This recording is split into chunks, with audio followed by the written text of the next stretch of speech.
spoštovana državna sekretarka, spoštovani gospod župan, podžupani, spoštovani direktorji občinskih uprav, skladov, spoštovani predstavniki ministrstev in spoštovani ostali gostje. Dobrodošli na dogodku Finančni instrumenti priložnosti za urbani razvoj, ki ga organizira Ministrstvo za okolje in prostor. In v imenu organizatorjev naj izrazim zadovoljstvo, da ste tukaj noter v tej temni dvorani in ne zunaj na sončku, kjer je bistveno bolj vabljivo.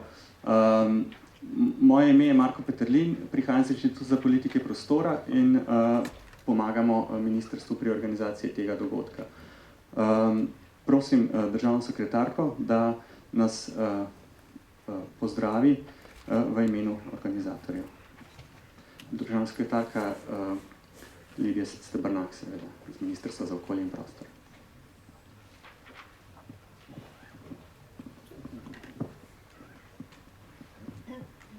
Spoštovani udeleženci današnjega dogodka, spoštovane gospe in gospodje. Uporaba finančnih inštrumentov s podporo evropskih strukturnih in investicijskih skladov predstavlja dolgoročen in učinkovit način vlaganja v rast in razvoj mest, podjetij in posameznikov v državah članicah in regijah Evropske unije. Finančni inštrumenti podpirajo širok nabor razvojnih ciljev in hkrati ponujajo možnost ponovne uporabe sredstev za nadaljnje naložbe. Zaradi velikega pomena, ki ga spodbujanju investicij za uporabo finančnih instrumentov poudarja Evropska komisija, smo na posvet želeli pritegniti ključne osebe, katerih odločitve vplivajo na izvajanje investicij v slovenskih mestih in občinah. Veseli nas, da ste se v tako velikem številu odzvali na naše povabilo. Še posebno dobrodošlico izrekam predstavnikoma mest Manchester, gospodu Duncanu, in predstavniku mesta Haag, gospodu Overmeyru, ki bosta danes z nami delila izkušnje evropskih mest. Govorila bosta o tem, kako so mesta z uporabo finančnih instrumentov spodbudila investicije, ki prispevajo k zagotavljanju javnega interesa in hkrati omogočajo večjo vzdržnost javnih financ. V našem krogu lepo pozdravljam tudi predstavnike službe Vlade za razvoj in kohezijsko politiko, skrbnike evropskih strukturnih in investicijskih skladov ter predstavnike družbe PVC, ki nam bodo predstavili možnost za uporabo finančnih instrumentov v Sloveniji.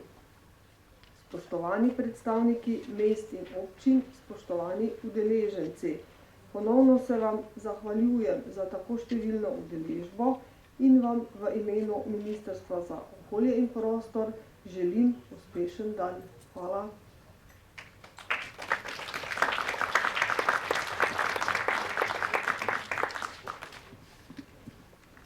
Hvala, gospod državni sekretarki. Zdaj bi pa k predstavitvi povabil kar gospod Simono Hočevar z službe Vlade za razvoj in evropsko kohezijsko politiko. Tukaj smo, ki nam bo predstavila. Dober dan, lep pozdrav tudi z moje strani.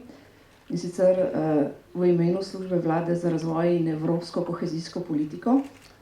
Veseli smo, da ste se v tako velikem številu udeležili tega dogodka, še posebej, ker gre za področje, ki ga do sedaj z finančnimi instrumenti nismo nastavljali. Služba Vlade za razvoj in evropsko kohezijsko politiko v tem trenutku koordinira pripravo predhodne ocene za finančne instrumente v Sloveniji. In sicer se dotikamo področji raziskav razvoja, malih in srednje velikih podjetij, energetske sanacije in pa tudi urbanega razvoja. Naš izvajalec PVC bo kasneje predstavil predhodno oceno finančnih instrumentov, ki je pravzaprav podlaga, da lahko začnemo z izvajanjem instrumentov v Sloveniji. Zavedamo se, da na področju urbanega razvoja, ki je novo področje v tem delu, da nas na tem področju čaka še kar nekaj korakov do same izvedbe in sicer predvsem na področju priprave projektov. Zato smo veseli, da bomo s tem lahko čim prej štartali. Hvala.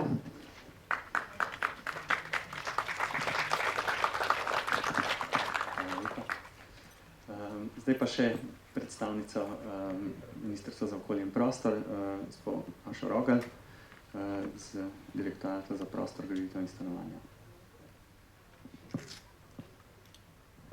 Hvala, Marko. Pozdravljeni tudi z moje strani. Večina se nas je zadnje čase kar parkrat že srečala na takšnih ali pa drugačnih dogodkih. Jaz vas lepo pozdravljam tudi na današnjem dogodku. Posebej smo veseli, da s tem dogodkom v bistvu zaključujemo mesec prostora, ki je bil letos posebej namenjen mestom. Začeli smo ga v enem takem forumu, ta mesec prostora, ko smo se pogovarjali o pripravi trajnostnih urbanih strategij za izvajanje 7. člena v okviru evropske kohezijske politike in danes zaključujemo ta mesec prostora z dogodkom o tem, kako na drugačne načine lahko denar evropskih strukturnih in investicijskih skladov usmerjamo v razvoj mest.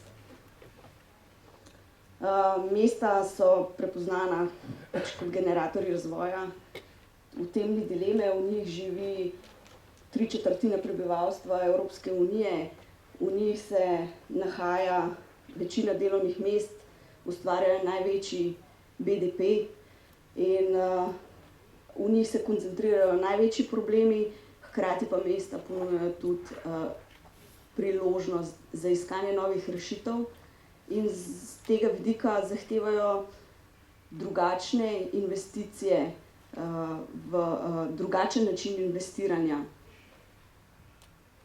To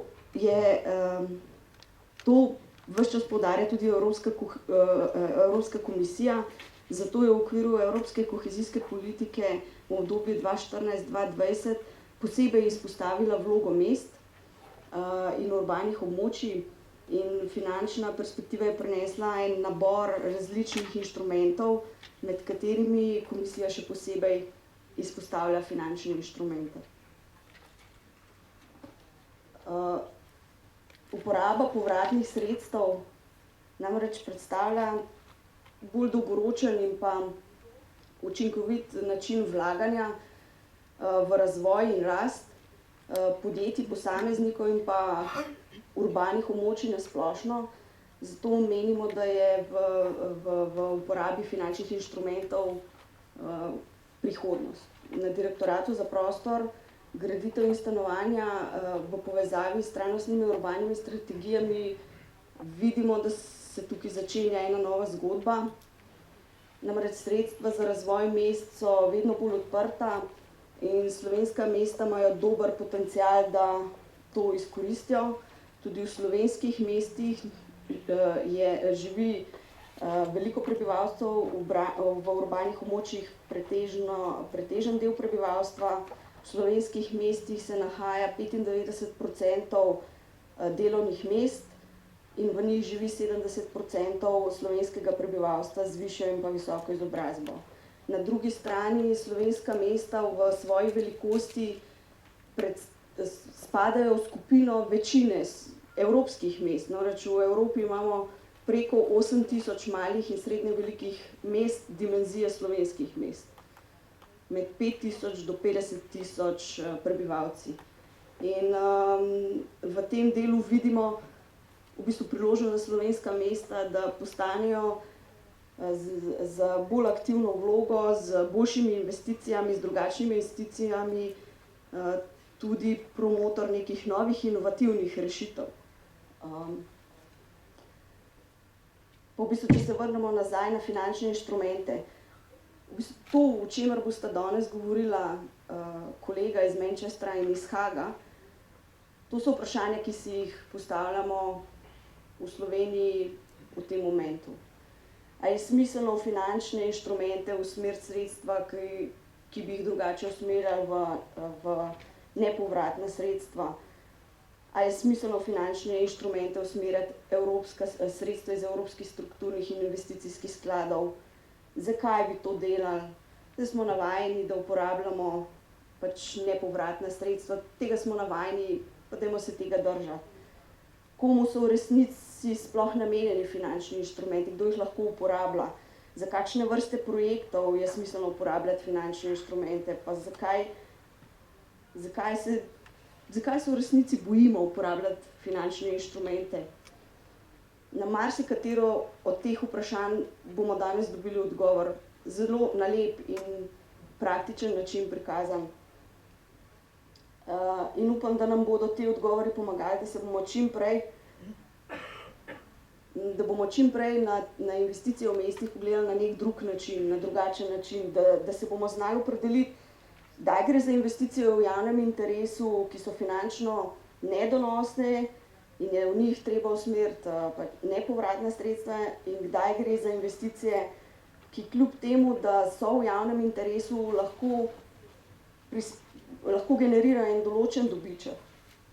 Da bomo iskali investicije, ki brez pomoči javnih skladov ne bi zaživele, se so z vidika bank prepoznane kot rizične ali pa neinteresantne. In takim investicijam bi bilo smiselno v bodoče ponuditi uporabo skladov za urbani razvoj. Kar bomo danes slišali, je to, da finančni inštrumenti v resnici niso nič kompliciranega, da so zelo enostavni, da gre v bistvu za en projekt, kot je rekel kolega iz Haga. Namreč na začetku je velik in težek projekt, da vzpostaviš finančne inštrumente, potem jih pa samo še uporabljaš. Medtem ko se pri nepovratnih sredstvih vedno znova s tem projektom ukvarjaš in vedno znova na isti način se moraš ukvarjati tudi z vzpostavljanjem samega projekta. Zato vas danes vabim, da pozorno prisluhnemo temu, kar nam bosta povedala kolega iz Haga in iz Manchestra, potem pa na koncu, da jim postavimo vsa možna vprašanja, ki se nam porodijo v glavi. Mogoče na katera ne bosta znala odgovoriti, to sta nas že opozorila, ampak bosta pa vsaj poskušala. Hvala. And I would like to welcome you in Ljubljano.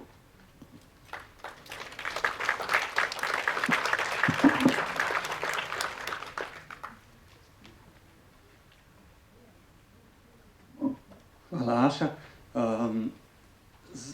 Zdaj, finančni inštrumenti so, bi rekel, precej splošen pojem, pa vendar danes ne govorimo o, bi rekel, kakršnihkoli finančnih inštrumentih, pač pa o, bi rekel, zelo konkretni obliki, ki se uporablja v zvezi z evropsko kohezijsko politiko.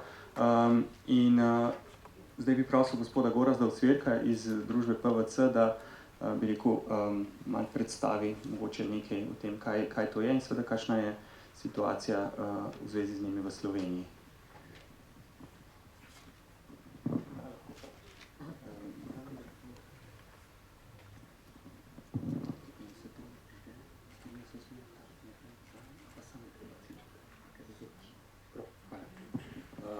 Lep pozdrav vsem. Mi z družbe PVC se z mnogimi od vami na področju urbanega teritorialnega razvoja srečujemo bolj manj intenzivno že zadnja 3 leta. Začeli smo z, mislim, pred 3 leti projektom Jessica, kjer smo v enem bolj intenzivni študiji, širše in globje, analizirali projekte in pa smiselnost upeljave Jessica v Slovenijo. Na koncu se ta projekt ni realiziral, ampak zdaj skozi predhodno študijo, ex ante oceno za finančne perspektive 14-20, smo pa spet imeli mogoče na taki globini pa širini, kakor pri Jessici, ampak je bil urbani teritorialni razvoj spet eno od področij, s katerim smo se ukvarjali. In v bistvu, če povzamem ugotovitve, to je približno naše, mislim, da že osma ex-ante ocena, ki jo delamo v Evropi in glede na to, da pač se radi pa tudi primerjamo z drugimi, kakšne so bile naše ugotovitve, kakšne so bile ugotovitve naših kolegov, lahko ugotovimo, da je Slovenija na tem področju že dokaj zrel trg. Kaj s tem mislim? Nekatere druge države, primerjalno, morajo veliko stvari, ki v Sloveniji že stojijo, morajo še same od začetka vzpostavljati. Zdaj, pri nas, vsi deli sestavljanke so že na mestu, zdaj to treba sestavljanko samo sestaviti v eno skupno sliko. Čim naši drugi kolegi so imeli veliko več izzivov ali pa dela s tem, kako vzpostaviti samo delovanje, kjer inštitucije bi bile primerne, oziroma inštitucije bi treba zgraditi iz nič. Čim pri nas vse inštitucije, vsa infrastruktura stoji, se pravi, vse, kar potrebujemo za izvedbo finančnih inštrumentov, je pripravljeno, je na mestu, samo je treba stvari postaviti na način, da bodo funkcionirale, tako da bo učinek ali pa izplen finančnih inštrumentov za mesta oziroma za vse deležnike tudi maksimalen. Tako da skozi današnjo prezentacijo bi šel čez par tem, ki so se nam zdele mogoče tako samo za predstavitev tega, kaj smo naredili oziroma kakšne so bile glavne ugotovitve najbolj smiselne. Prvi je definitivno glavni izziv pri financiranju urbanega razvoja v Sloveniji, se pravi iz tega ven. To je bil neka začetna točka, na podlagi katere smo lahko tudi skozi gap analizo začeli razmišljati o samih finančnih inštrumentih, njihovi obliki, strukturi upravljanja in podobno. Potem bi šel čez finančne inštrumente, ki smo jih identificirali kot primerne. Eno posebno področje, ki ga imamo, je tehnična pomoč. Tehnična pomoč je bila skozi študijo se izkazala kot en del, kjer mogoče bi lahko z bolj učinkovito tehnično pomočjo več projektov izvedli oziroma jih izvedli bolje. Upravljalno strukturo, se pravi generalni predlog, kakšna bi bila struktura upravljanja, kako bi delovala, pa kakšne bi bile njene koristi, in pa razpoložljiva sredstva oziroma kaj je pokazala gap analiza na področju urbanega teritorialnega razvoja.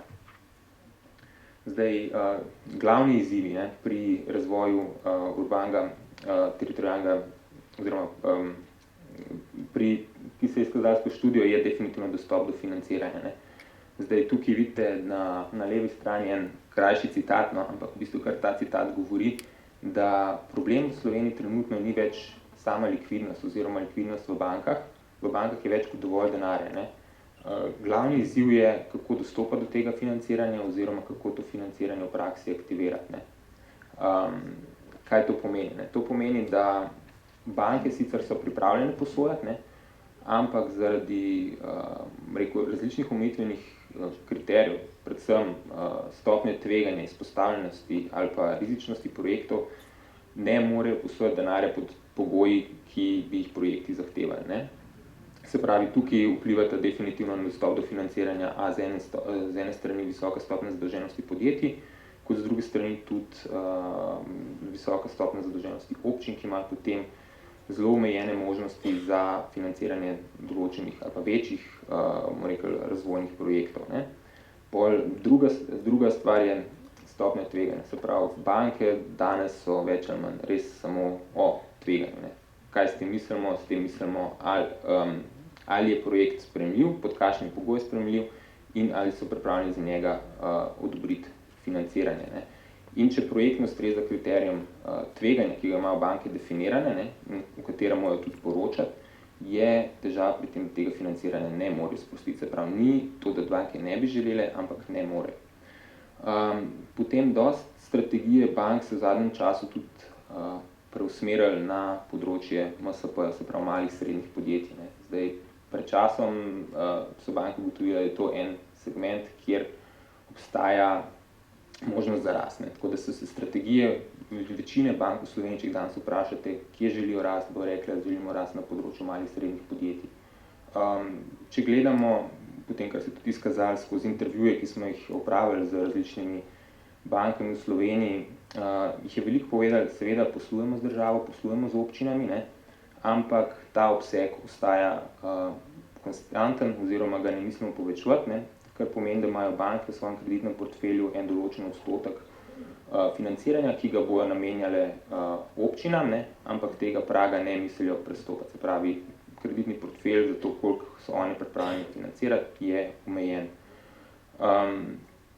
Druga stvar, ki smo tudi ugotovili, ki pa povezana spet po eni strani z samimi tveganji ali pa z samimi pričakovanji, je, da projekti niso tako, rečemo, bankable, ne? Se pravi, da se poskuša zagotoviti financiranje za projekte, ki ne ustvarjajo zadostnega denarnega toka, kjer si banke potem mislijo, ok, zdaj super je, da bi se ta projekt zgodil, ampak obstaja prevelika verjetnost, da mi iz tega projekta ne bomo poplačani oziroma da ne bomo dobili denarja nazaj.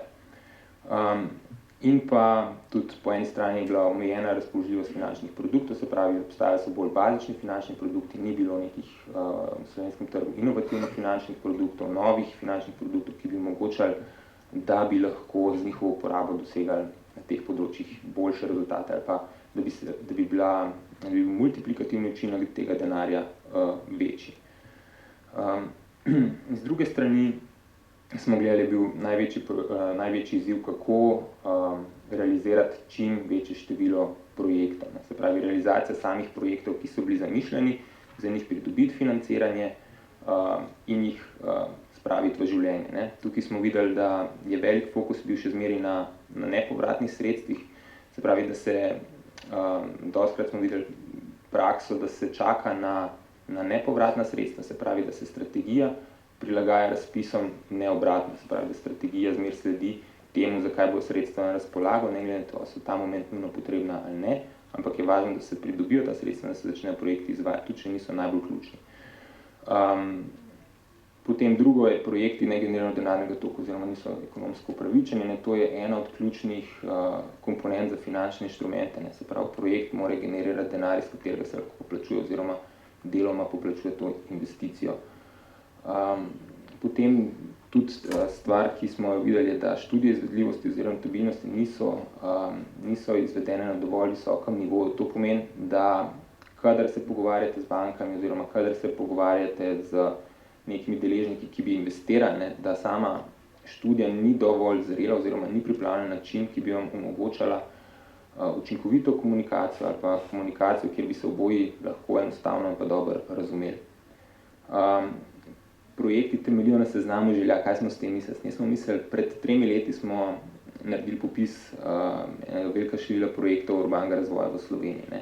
In zdaj smo v bistvu kot del tega ex-antija smo šli pogledati, kateri od teh projektov so bili realizirani. Ne. Se pravi, ugotovitev je bila, ne, da je bil zelo majhen del tistih projektov, ne, ki so bili tudi tam na tem seznamu dejansko ki so bili predvidevani za to obdobje, iz takih ali drugačnih razlogov dejansko realiziranih. Ne. Se pravi, veliko projektov je takih, kjer je lepa želja, se pravi, želimo imeti projekt, radi bi ga naredili, ampak enostavno ne pride dolgoročno do njegove realizacije zaradi različnih omejitev. In pa pač tudi potem, kar se je razvil iz vsega tega, je bila samo prilagajanje tržnim razmeram, je to, da so se zmanjšali število projektov višjih vrednosti, ne, ampak da so se začelo mestne občine pa občine osredotočiti na projekte, ki so bolj izvedljivi znotraj tistih finančnih zmožnosti, ki jih imajo, se pravi, večjih projektov se ne aktivira, raje se dela manjše projekte, za katere je lažje zagotoviti sredstva financiranja. Ne. No, na osnovi teh, rekli, tržnih izzivov, ne, smo oblikovali predlagane finančne inštrumente, tehnično pomoč, ne, ko se videl tudi skozi izzive, tehnična pomoč se bo potem tudi navezovala na veliko od teh izzivov in jih reševala, ne, struktura upravljanja in pa razpoložljiva sredstva pa vzvod. Zdaj, čist na kratko, samo naši predhodni oceni, zdaj mi smo tukaj v točki oblikovanja, se pravi, predhodna ocena je res prvi korak v temu procesu, ne, kaj je naša predhodna ocena naredila, se pravi, mi smo pogledali tržno povpraševanje po projektih urbanega razvoja, pogledali smo, kakšna je ponudba za to povpraševanje, analizirali smo potem gap oziroma vrzel, ki nastane, se pravi, kakšna je razlika med ponudbo in povpraševanjem.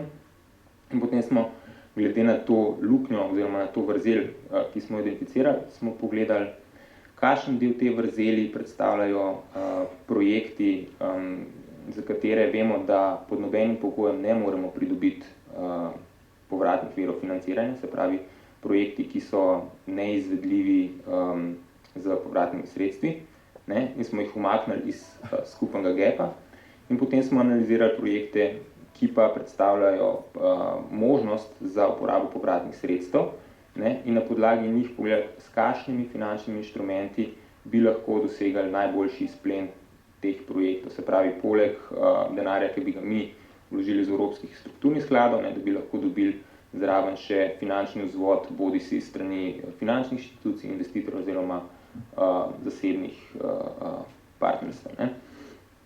In na podlagi tega smo naredili strukturo upravljanja sredstev, ne, za katero menimo, da je najbolj primerna, oziroma katero predlagamo, da bi bila najbolj primerna, s katero bi bil izplen v Sloveniji tudi največji. Ne. Naslednji koraki so potem na osnovi te študije, ne, da se sprejme investicijska strategija, definira inštrument in da se gre v najkrajšem možnem roku, ko bojo odločitve sprejete tudi v izvedbo te strategije. Zdaj, če gremo same finančne inštrumente, naš predlog je bil predvsem 7 glavnih skupin finančnih inštrumentov. Za urbani teritorialni razvoj sta najbolj relevantna recimo FI6 pa FI7, kar je tudi zanimivo, se pravi, uvaja tudi neke novosti na trgu, ki jih recimo ni, ne. Tiste so bolj, rekel, v omejenem smislu zanimive za vas, recimo ena takih so portfeljske garancije, ne. Do zdaj Slovenija bolj ko ne pozna individualne garancije, ampak portfeljska garancija bi bil v tem smislu nadgradila obstoječe stanje, se pravi, da bi skozi to, da lahko date v portfelj večje število garancij, ne, zmanjšali tveganje pri bankah s tem, ko bi imel recimo del portfelja, kjer so zavarovanja boljša, del portfelja, ki so zavarovanja slabša, po črtu bi bil ta portfelj recimo z vidika tveganja za banko še sprejemljiv. Potem so tukaj mikroposojila, lastniško financiranje, to je bolj v smislu startup podjetje, ne, garancije za kmetijstvo, posojila za inovativne startupe, del, ki se tudi navezuje na mestne občine, pa za vas tudi zanimiv, so finančni produkti za projekte na področju energetske učinkovitosti, se pravi obnove stavbnega fonda, ne.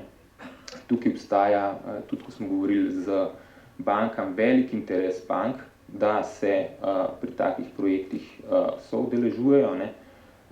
Vendar je pa to tipično področje, ne, kjer bi shema tehnične pomoči pomagala, ne, zato ker na eni strani imamo povpraševanje, ne, se pravi, veliko je projektov energetske sanacije, ki bi jih bilo možno izvesti, po drugi strani imamo pa banke, ki bi bile pripravljene financirati, ampak se to zaradi recimo ovir na trgu v smislu, ne vem, primer večstanovanjske stavbe, s kom podpišeš pogodbo ali z Eskotom ali z stavbo samo oziroma z upravljavcem stavbe, ne, kdo zagotovi financiranje, ne, kakšna so zavarovanja za tem, ne. Tukaj je recimo shema tehnične pomoči tak inštrument, s katerim lahko vplivaš na to, da se projekt, ki ima ponudbo povpraševanje, tudi izvede.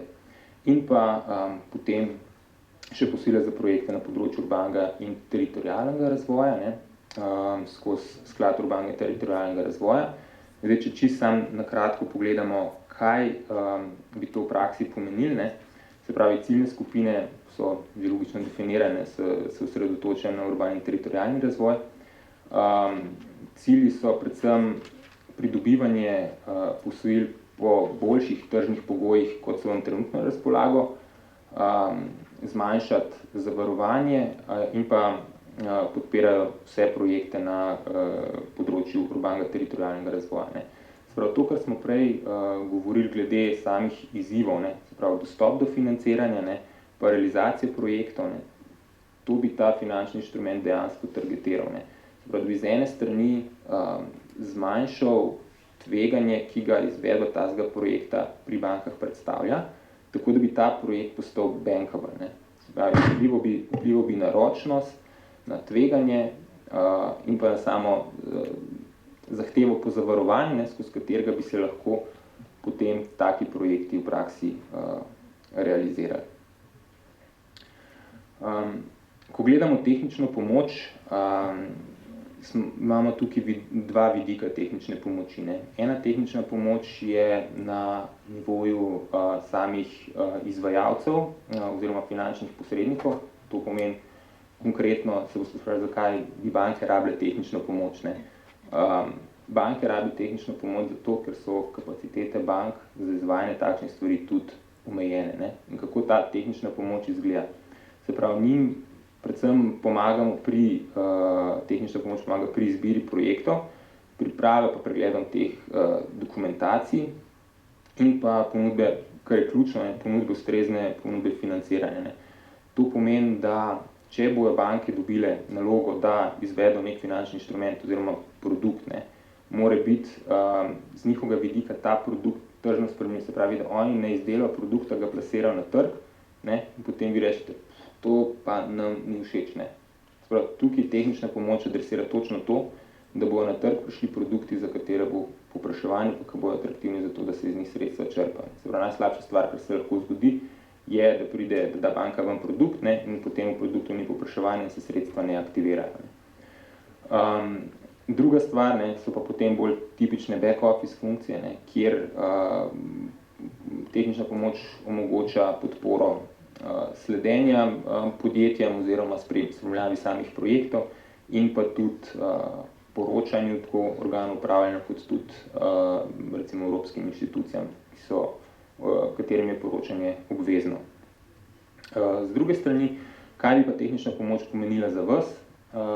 Se pravi, tehnična pomoč bi bila v tem smislu operativna podpora pri vzpostavitvi projektov, to bi vključevali feasibility študije, bi vključevali energetske preglede, priprave poslovnih načrtov in pa tudi v bistvu pomoč pri pripravi na same sestanke z bankami, se pravi, kako komunicirati, kjere poudarke dajati pri projektih, da takrat, ko pridete in projekt predstavite, ne, da banke in vi govorite isti jezik, se pravi, da se lahko razumete in da lahko projekte lažje v bistvu skomunicirate, zakaj potrebujete financiranje in kako se bo ta projekt izvedel, pri bankah pa to posredno vpliva na njihovo stopnjo zaupanja, ki jo imajo v izvedbu tega projekta.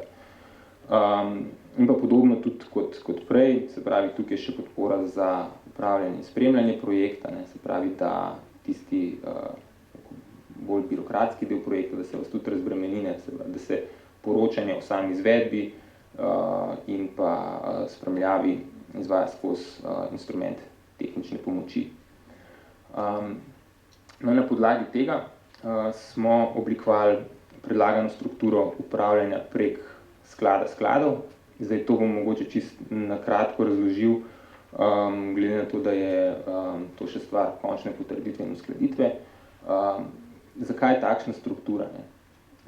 Ta struktura uvaja predvsem dve stvari. Ne? Se pravi, eno je večja učinkovitost in transparentnost, drugo je pa, da v bistvu gradi specializacijo in kapacitete na enem mestu. Ne? To pomeni sledeče. Ne? Se pravi, mi skozi ta mehanizem lahko dosežemo največji izplen. Bom razložil, v kakšnem smislu. Ne? Se pravi, mi imamo 5 tematskih področij. Poleg urbanega teritorialnega razvoja imamo še MSP-je, kmetijstvo, RRI in pa energetsko učinkovitost. Ne? In vsi te skladi bi bili koordinirani strani sklada skladov. Ne? Vzvod bi se pravi, imeli bi konkurenčni proces pri izbiri finančnih posrednikov za finančne inštrumente. Se pravi, primer, na trg bi vpeljali en tip zavarovanja oziroma garancije, ne? In zdaj to garancijo bi izvedli na sledeči način. Ne? Se pravi, finančni posredniki, banke ali pa skladi pa druge inštitucije, ne, ki bi bili pripravljeni sodelovati, bi bili povabljeni k sodelovanju, da dajo svojo ponudbo. Ne? Tukaj bi se že konkurenca med samimi ponudniki za izvedbo tega oziroma finančnega posredništva zgodila. Ne? Se pravi, kdo bi ponudil več denarja, pa pod kakšnimi pogoji. Ne? To je prvi nivo vzvoda, kjer bi lahko dosegli večjo akumulacijo denarja, kot jo dosegamo trenutno. Ne. Drug nivo je pa potem tudi na samem nivoju projekta, ne, kjer bi obstajala možnost drugih javnih vlagateljev, se pravi, lahko potem tudi na nivoju finančnega posredništva, ne glede na to, da inštitucije, ki niso izbrane, ne, lahko potem na koncu se tudi odločijo, ok, mi bi šli radi v to shemo, ne, in damo poleg tega, kar je finančna inštitucija ali pa posrednik, ki je dobil ta natečaj, ne, lahko da oni še zraven denar. Se pravi, da se ta akumulacija denarja dejansko dogaja. Ne, se pravi, lahko iz, ne vem, 10 milijonov se jih naredi 15, 20, 100, odvisno od atraktivnosti produkta, pa odvisno od tržnega povpraševanja. Ne. Drug način je pa potem še, da se lahko investitorji udeležujejo tudi dejansko na nivoju posameznih projektov, ne, kjer grejo lahko v projekte, ki so jim finančno zanimivi pa privlačni, tudi direktno vstopajo z kapitalom. Kot smo že prej omenili, na obeh stranih je tukaj tudi shema tehnične pomoči, ne, ki tako na nivoju finančnega posredništva, pa kot tudi na nivoju posameznih projektov omogoča boljše izvajanje. Ne. Z druge strani to pomeni, zato ker imamo en sklad skladov, ne, pomeni, da so kapacitete na enem mestu, da je znanje na enem mestu, se pravi, da se ne dogaja drobljenje inštitucij, ne, kjer vsaka inštitucija potrebuje svoj back office, svoje znanje, svoj risk management, ne, ampak je to vse združeno v eni inštituciji. Ne. Tako, kot smo rekli, to je nekako perfektni svet. Ne.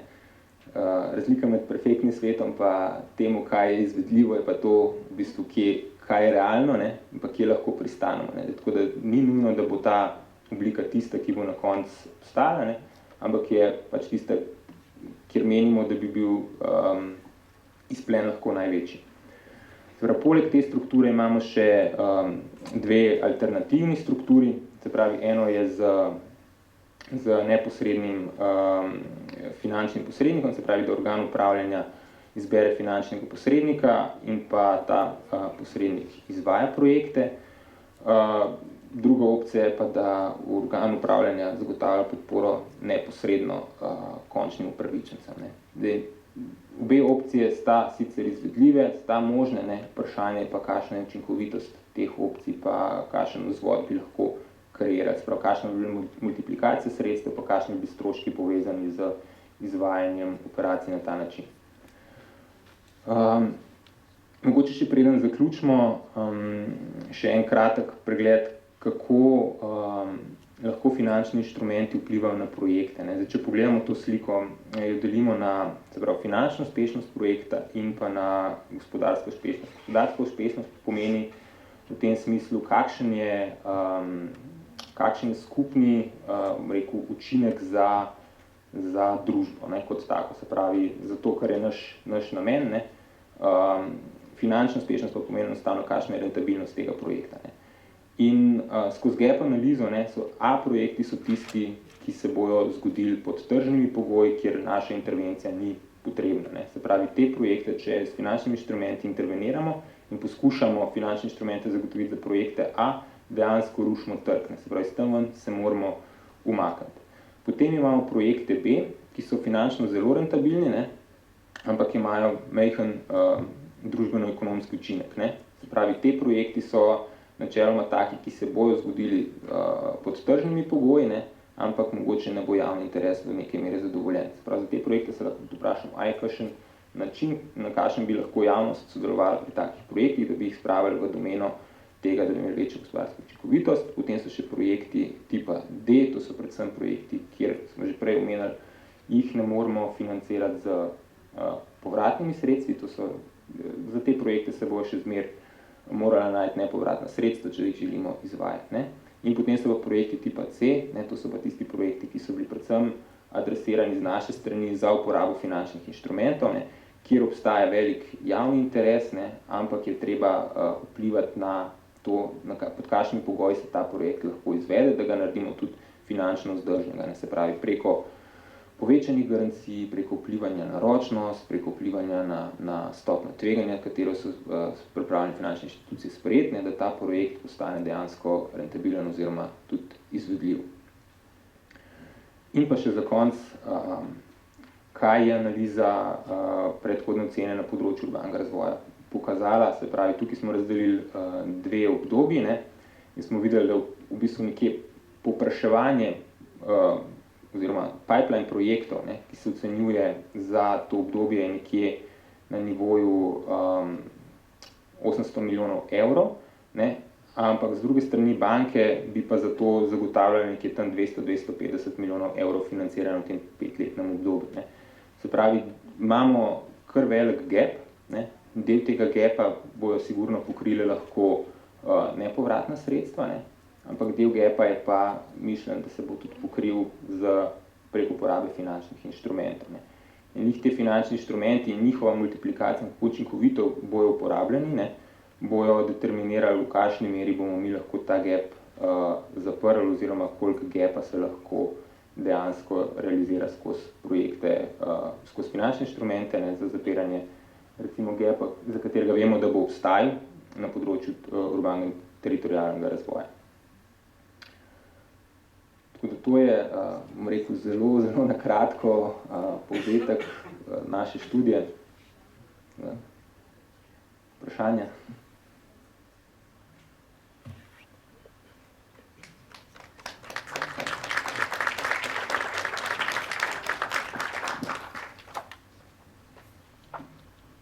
Jaz bi kar pač predlagal, da se opogumite,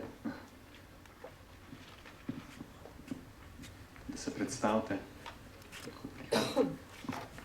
Ja, hvala. Ivan Staniš, Mestna občina Ljubljana.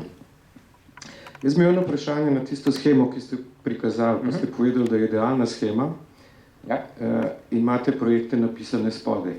Zdaj, seveda je shema idealna zato, ker je navadno izbor projektov vezan na morebitno financiranje, ki je zapisano v nekem razvojnem dokumentu. Tako da idealna shema izbora projekta in na to iskanje motiva za financiranje verjetno ne štima ravno, ker so tudi obdobje financiranja časovno omejena. Projektov Ljubljane niste vključili v tisto shemo, dobro, boste tudi povedali morda zakaj. Pa me čisto zanima, ker v tej shemi recimo dejansko štartamo iz vidika financiranja oziroma zagotavljanja finančnih sredstev za izvedbo. Ampak sami ste povedali, da je v bistvu verjetno pravilnejša pot identifikacija projektov in na to izbora financiranja. Pa me zanima, kako vidite to, bi rekel, nesorazmerje oziroma to dilemo. Gap analiza pokaže v bistvu, kje je potreba po financiranju. Ne. Se pravi, to, kar ste vi rekel, ne prejudiciramo strategije naprej, ampak finančni inštrument adresira vrzel na trgu. Ne. Se pravi, ta vrzel pokriva strategijo, ni tako, da strategija pokriva vrzel. Ne. Se pravi, zato, ker smo gledali pipeline projektov, zato, ker smo gledali, po kakšnih projektih se povprašuje, za kjer projekte obstaja financiranje, za kjer projekte ne obstaja financiranje, je intervencija finančnega inštrumenta namenjena adresiranju projektov, ki so predeljeni z vaše strani, kot tisti, ki so strateški oziroma ki jih bi radi izvedli, ne? In finančni inštrument točno targetira izvedbo takšnih projektov. Ne? Tako da ne prejudicira tega, da boste vi prilagajali svoje projekte finančnim inštrumentom, ampak jih obratno finančni inštrument je že bo skozi finančno posredništvo oziroma skozi izbor finančnih inštrumentov usmerjen na to, kar vi potrebujete. Ne? Kar se pa tiče projektov za Ljubljano, pa nismo dobili podatka za tiste 2 leti, zato niso vključeni. Ne? Če smem še jaz tukaj dodati. To je ta problem, ki ga imamo. Da izbiramo projekte na podlagi tega, kar imamo napisano v PEJ-u. Zato smo vas zdaj v zadnjih 2 letih mestne občine vsaj pripeljali do tega, da ste začeli strateško gledati pripravo trajnostnih urbanih strategij, da bi videli, v bistvu, kaj so vaše strateške naložbe, ne z vidika tega, kaj je v OP-ju napisano, da lahko financirate, ampak kaj vi v mestih res rabite. Ne? In te finančni inštrumenti v resnici porabijo denar, ki je vezan na finančno perspektivo 2014-2020, ampak v resnici bojo ostali naprej.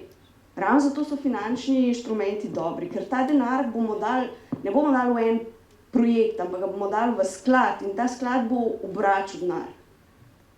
Se pravi, vi morate razmišljati o tem, kaj je vam strateško pomembno za vaš razvoj, za vaše mesto in potem v bistvu izbrati projekte, ne pa izbrati projekte na operativni program.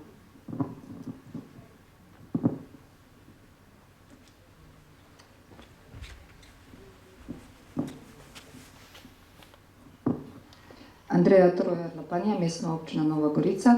Vprašanje najverjetneje ne bo naslovljeno prvotno na vas, ampak predvsem predstavnike Ministrstva za okolje in prostor in SVRK-a.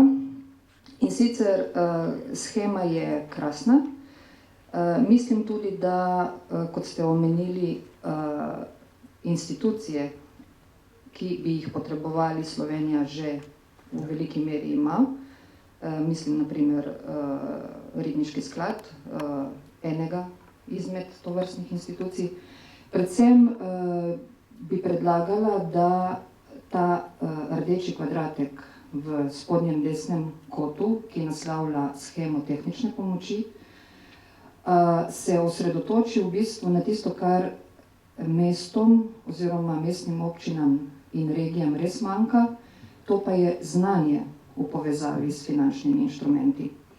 In to zgodbo, ki smo jo mestne občine sedaj pripeljale skozi pripravo trajnostnih urbanih strategij in v kateri so identificirani tudi projekti oziroma vemo, da bodo na nek način v izvedbenem delu se izkazali, so projekti, ki bodo zahtevali izjemno veliko znanja, tudi finančnega znanja, ker niso klasični investicijski projekti lokalnih skupnosti, ampak gre za povezovanje nekih javnih interesov z povezovanjem zasebnega sektorja.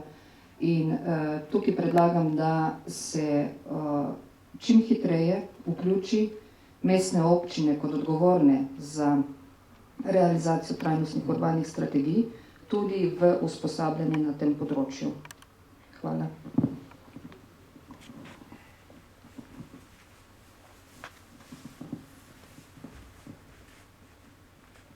Okay. Aha. Najlepša hvala za ta izziv. Pravzaprav se tudi na organu upravljanja soočamo s tem vprašanjem, še posebej na tem delu, se pravi urbanega razvoja. Vsi vemo, da gre za neko novo zgodbo in pravzaprav ta shema tehnične pomoči prihaja k nam kot naročena, zato ker vemo, da ti projekti ne bojo jutri prišli po denar na banke, ampak jih moramo skupaj uspešno pripraviti in v bistvu nam ta del, da se kot podporna shema nahaja v gap analizi, omogoča, da aktiviramo določena sredstva tudi izven tega dela, ki je predviden ozko v tehnični pomoči, in lahko uporabljamo tudi programska sredstva, zato da sploh vsi skupaj pridemo do projektov, ki jih bo možno financirati. Zato se meni osebno zdi instrument tehnične pomoči izjemno pomemben v tem trenutku, ker ko bomo imeli projekte na mizi in bodo ti projekti ustrezno pripravljeni, ne bo problem dobiti tudi pravih investitorjev. Če smem samo dopolniti Simono, glede investitorjev. Zdaj, Slovenija za investitorje je, kakorkoli je javno mnenje, da ni zanimiva, je zanimiva.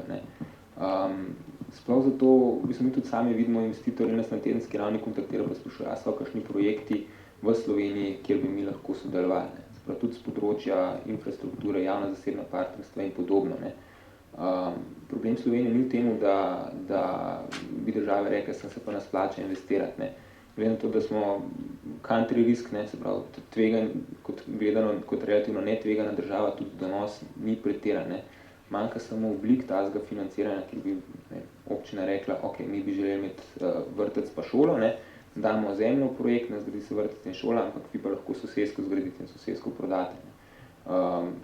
Naprimer, tako, da bi investitor videl svoj donos, se pravi z daljšo ročnostjo, bi imel javni interes, bi bil pokrit, investitor bi imel pa recimo zase tudi lep projekt. Mislim, da bo se to lahko kolega iz Manchester pa Haga malo več o tem povedali, kako take stvari pri njih v praksi funkcionirajo.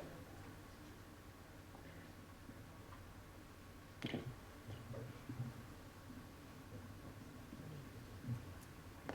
Dobar dan, Žvipel, Slovenski regionalni razvojni sklad, kot že omenjen, Ribniški. Če mi lahko prosim poveste, koliko skladov bomo imeli v Sloveniji, kakšna bo funkcija skladov, podrobne in funkcije posameznih skladov znotraj skladov. Bo to en sklad skladov, bo sta dva? Je to že kaj znano, kriteriji? To še ni znano.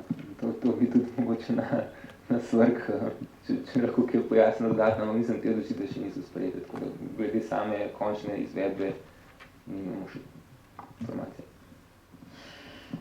Okay. Mogoče samo pojasnilo, kje smo zdaj z predhodno oceno. Ta predhodna ocena bo z vsebinskega vidika končana v tem mesecu. Čakamo še nekatera navodila komisije, ki se tičejo izbora finančnih posrednikov in še nekaj drugih, kar pomeni, da ko dobimo končno poročilo, to je tako kot je Gorazd rekel, to je predlog v idealnem svetu, dokončen predlog o tem, ali bo to en sklad skladov, več skladov, bo pa sprejet v prihodnjih mesecih in sicer na ravni vključenih ministrov, tako da, ko bo to znano, boste pač o tem tudi obveščeni.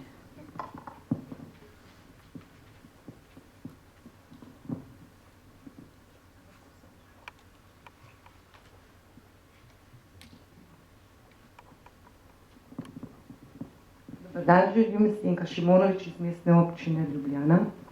Idealna kandidatka za vstop v shemo tehnične pomoči, ker na nepovratna sredstva, recimo, da se nekoliko spoznam, na finančne inštrumente ne.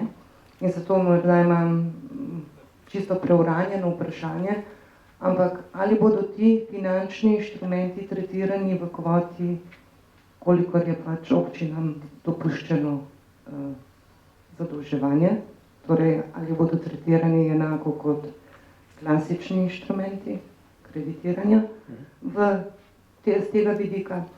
In drugič, morda pri tistem vašem grafu o karakteristikah, ker smo videli finančno uspešnost, gospodarsko uspešnost, pogrešam morda še uspešnost doseganja in zagotavljanja javnega interesa. Vse to je gospodarsko uspešnost in zagotavljanje. Prevod je... Ja, ampak včasih imamo tudi kakšen gospodarski interes, ki ga ne moramo izraziti kot gospodarsko uspešnost. Tam toliko, hvala. Spravi, vprašanje je bilo glede javnega dolga, ne, če sem prav razumel, ne? Tako. Ja, zdaj, tako, to je odvisno od oblike, spravi, sam finančni inštrument je namenjen temu, da se omogoči dostop do financiranja, ne. Moramo pa reči, da zdaj zaradi uporabe finančnega inštrumenta to ne bo šlo v javni dolg, seveda bo šlo še zmer v javni dolg. Zdaj, če se vi odločite za kakšno drugo obliko prek SPV ali pa kaj tazga, ne, kjer je pa to izuzeto iz rekel, vpliva na javni dolg, ne, potem pa taka schema definitivno ne bo vplivala, tudi z uporabo tega finančnega inštrumenta na večanje javnega dolga, ne, se boste imeli večje možnosti prek takih mehanizmov izvajanja teh inštrumentov oziroma projektov. Ne. Če pa direktno izvajate, potem pa definitivno ja, gre v vaš proračun pa proračun države.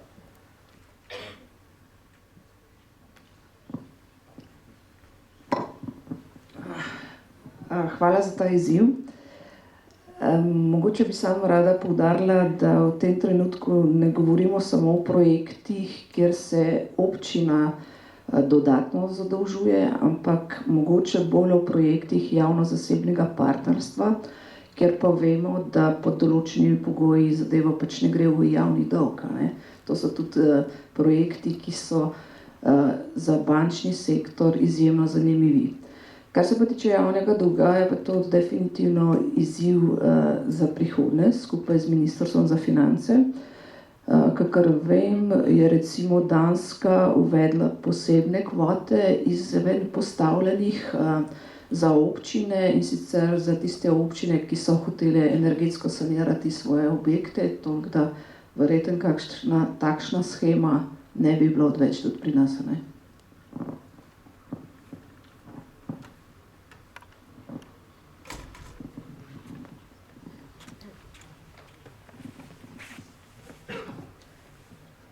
Robert Gosinčar, krajinski arhitekt, sodelavec pri izdelavi trajnostne urbane strategije za Maribor. Zdaj mogoče iz fokusa, oziroma očišča izdelovalca ali pa nastavka projektov, imam eno vprašanje, ki se mogoče tiče tega kar je bilo na zadnje omenjeno, javno-zasebnega partnerstva.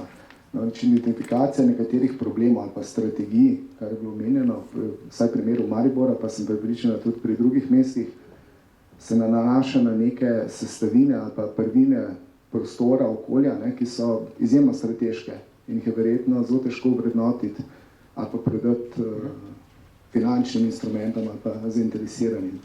Govorimo recimo vsaj v primeru Maribora, ogroženosti nekaterih prvin okolja, kot so onesnaženost, neki družbeni dejavniki, recimo sama organizacija mestne občine, ki ne funkcionira po željah, javni promet, zdaj da ne naštevam. No.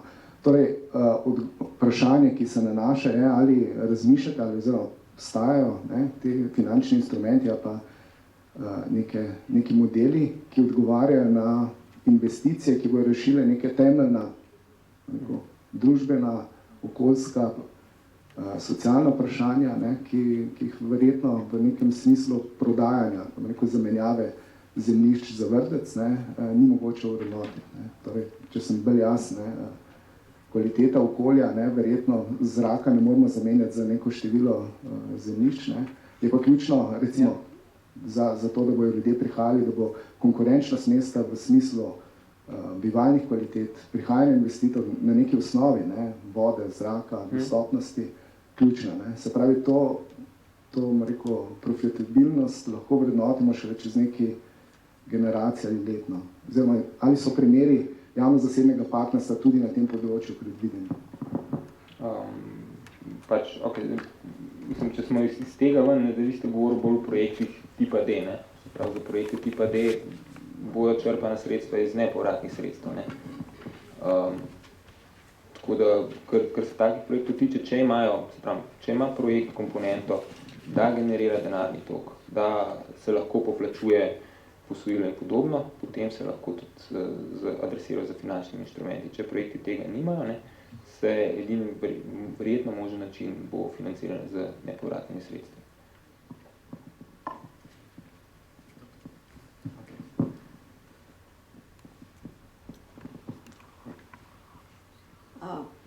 Ne gre za to, kakšen je cilj projekta toliko. Gre za to, kakšna je njegova donosnost.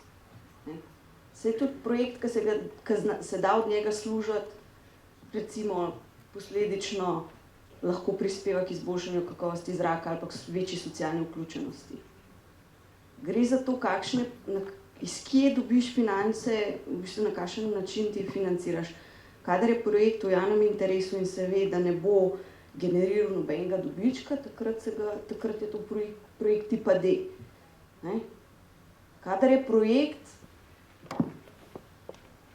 čist dobičkonosen, pa lahko prispeva k izboljšanju kakovosti zraka, pa je dobičkonosen, ga bo sigurno banka financirala. Gre za to, da oblikujemo različne oblike financiranja. O tem se danes pogovarjamo. O tem, da se moramo navaditi, da nepovratnih sredstev čez 5 let praktično skoraj ne bo več. Zelo malo. In bojo res namenjene tistim projektom, ki ne generirajo nobenega dobička. Vsak projekt je lahko v javnem interesu. Zlasti projekti mest mora biti v javnem interesu. Mesta vejo, kam želijo vlagati. Ne pomeni to, da bojo mesta tista, ki bojo projekt speljala, lahko ga je zasebni investitor, ampak je v interesu mesta, da se tisti projekt spelje. Koliko je ta projekt dobičkonosen, je drugo vprašanje, kam bo šel po denar. Od tega je odvisen.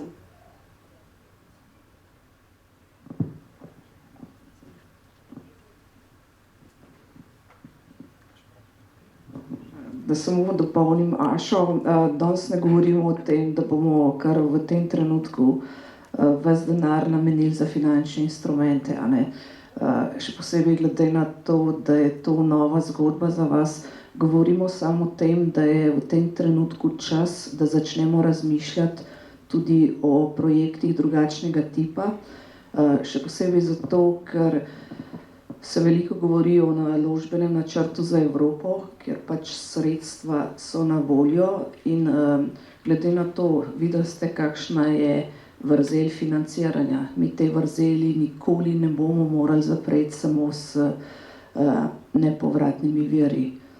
In če hočemo pač, da se ti projekti izvedejo, pač treba narediti neko selekcijo v smislu, nekateri se s povratnimi viri res ne morejo izvesti in tudi že sama uredba napotuje na to, da projekti, ki ne generirajo dobička, naj se ne bi pokrivali s finančnimi instrumenti, a ne. Vsi ostali projekti pač vemo, da v tem trenutku grejo lahko samo z nepovratnimi sredstvi, a ne. Se pravi, apel z naše strani je, dajmo počasi razmišljati, čez 6 let točno vemo, da denarja ne bo skoraj nič, že zdaj ga je veliko manj, kot je bilo, in če skupaj naredimo ta korak, mislim, da bomo na koncu lahko vsi zmagovalci.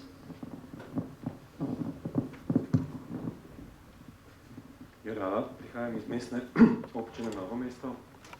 Pri vaši analizi me malo zanima, ker vendarle gre pri vsej zgodbi skupaj za obvladovanje tveganj, ne?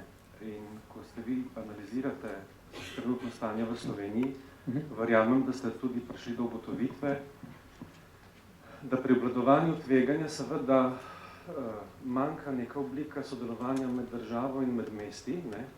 Zlasti z vidika predvidljivosti določenih investicij, ki se bodo zgodile.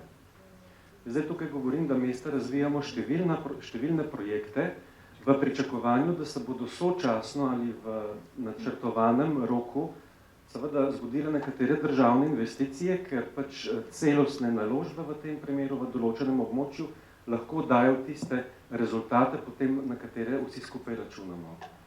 Jaz ta trenutek, ne, pri analizi stanja v Sloveniji ugotavljam, da takega instrumenta v resnici nimamo, ne. Recimo meni osebno zanimivi projekti, saj nismo brez izkušenj, ne. Avtocestni križ je bil odličen, mislim, krasen primer, ampak če bi šli skozi periode, ko se je dogajal, pa ga umestili na tole shemo, ki je zdaj pač na zaslonu, bi ugotovili, da se je gibal praktično po vseh 4 kategorijah, A, B, C in D, ne. Podobno velik projekt, tam 4-5 milijarde evrov je bilo seveda opremljanje z vodovodom, z sistemom za odvajanje in čiščenje odpadnih voda, ki je tudi prešel vse faze, nekateri projekti so pač ekonomsko v celoti izvedljivi na trgu, nekateri so v kategoriji B, C in seveda D. Ne. In tukaj jaz pogrešam v tem trenutku, ne, zlasti glede na opozorila, ki smo jih tudi zdaj slišali, da po letu 2020 so finance še zelo nejasne oziroma so projekcije slabše, kot smo si še nekaj časa nazaj predstavljali, neko resno intervencijo, seveda, da tudi tukaj mesta sklepamo neke oblike dogovorov z državo, da vemo, kdaj se bo kje v tej državi zgodilo in da mi tudi te projekte znamo potem tempirati, ne. Mislim, da je to velika vrzel, povzroča veliko tveganja, bi pa dodal še to, ne, tudi nismo brez izkušenj, ker se tiče recimo javno-zasebnih partnerstv, ki so ena od možnih oblik. Jaz ne vem, če se lahko kdo v tej dvorani pohvali z uspešnim primerom, ne, tisti, ki so tekli, so prišli do te faze, da so bile na koncu storitve relativno dražje, kot pa če bi prišlo do kakšne druge oblike in tukaj bi bilo tudi treba to posebej analizirati in ugotoviti, zakaj je sploh do tega prišlo, ker nekje druge pa te seveda javno-zasebna partnerstva relativno dobro tečejo. Samo še to bi dodal, ne, v resnici smo vsa mesta v tem trenutku osredotočena na financiranje z nepovratnimi sredstvi, ne. To pa zato, ker enostavno mislim, da nimamo, če bi šli po posameznih mestih, nimamo na razpolago prostih sredstev, s katerimi bi svobodno gospodarili, ne. Tista prosta sredstva, ki bi jih imeli, ne, uporabljamo za tiste naloge, ki so seveda zakonom predpisane in tam nima manevrskega prostora, tisto moraš narediti, ne. Tako da s krediti smo tudi zelo finančno omejeni, če boste pa, vam priporočam, pogledate analizo financiranja lokalne samouprave glede izdatkov in prihodkov, ki je na Nalosovi spletni strani objavljena za jugovzhodno Evropo, boste pa ugotovili, da glede izdatkov za investicije je Slovenija seveda tukaj absolutni rekorder v vseh ozirih, ne, in se treba tudi v zvezi s tem vprašati, če imamo seveda za to zadostno finančno podlago. Hvala lepa. Zdaj, samo vprašanje, mislim, da je bilo vezano na večje državne investicije, se pravi, sinergije med finančnimi inštrumenti pa večjimi infrastrukturnimi pa razvojnimi projekti države, tudi te študije niso bili obravnavani. Kar pa je obravnavano skozi to shemo skladov, v bistvu, da postajajo sinergije med posameznimi področji, ne. Se pravi, to je ta prednost te strukture, ne, da te sinergije, točno o tem, ko ste vi govorili, ne. Se pravi, če se ena stvar zgodi, ne, da tudi druga ušteva, pa da te dve stvari med sabo komunicirata, ne, je definitivno to prednost tega sistema, da vleče sinergije med posameznimi področji, ne.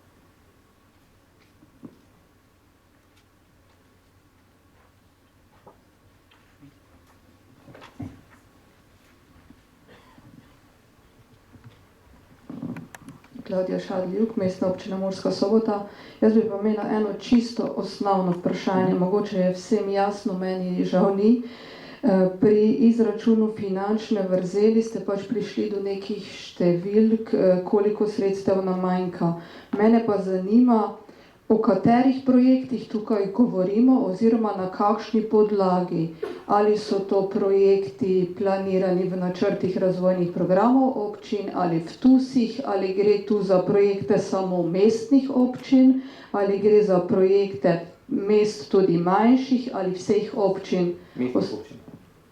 Projekt mestnih občin, mi smo v bistvu v sklopu študije smo prosili vse mestne občine za njihov pipeline projektov, se pravi za projekte, ki jih načrtujejo, ki niso samo pobožne želje, ne, ampak ki se nameravajo izvesti v prihodnem 5-letnem obdobju, in smo te projekte finančno vrednotili na podlagi financiranja, katerega banke predvidevajo, da bojo, se pravi, kot so nam oni povedali, kakšen obseg financiranja oni namenjajo za občine, ne, smo potem prišli do teh številk. Se pravi, številke temeljijo na konkretnih projektih mestnih občin, ki jih namerava v prihodnem 5-letnem obdobju izvajati, brez Ljubljane, kot smo za obdobje 17-20.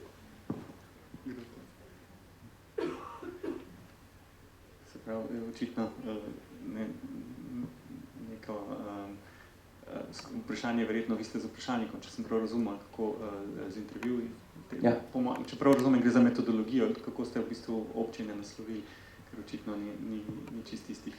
Ja, poslali smo vprašalnik, e-maile, telefonirali, čisto različno. Moramo tudi povedati, da smo imeli zelo veliko izkušenj, ker smo se po občini lovili od enega do drugega, ne, se pravi, da so nas prevezvali gor in dol, ne, preden smo prišli do nekoga, ki nam je lahko podatke posredoval, ne, tako da tudi sama vaja ni najlažje, ne, iz izkušenj najti dotično osebo znotraj občine, ki lahko ta podatek posreduje, ne. Lahko še pojasnilo z moje strani. Služba vlade, ko je naročala predhodno oceno, se je odločila, da kar se tiče tega področja, da bomo glede na metodologijo, ki je bila razvita na komisiji, dejansko v tem trenutku poskusili ta inštrument samo z mestnimi občinami, in sicer tudi zato, ker se pač pripravljajo strategije. Zakaj je temu tako? Zato, ker vemo, da že na tem omejenem področju se je težko pogovarjati pa razmišljati, vedeli pa smo, da moramo pač nekje začeti. Še to, čemu sploh služi ocena vrzeli? Ocena vrzeli služi predvsem temu, da za sredstva, ki smo jih v operativnem programu predvideli, da bi jih lahko uporabili finančne instrumente, da poiščemo odgovor, ali je ta sredstva v tej višini mogoče plasirati.